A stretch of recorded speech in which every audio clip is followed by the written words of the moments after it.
winter weather message for the following county: McPherson, South Dakota.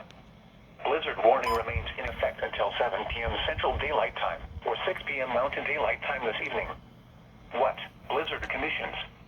Additional snow accumulations of up to 5 inches.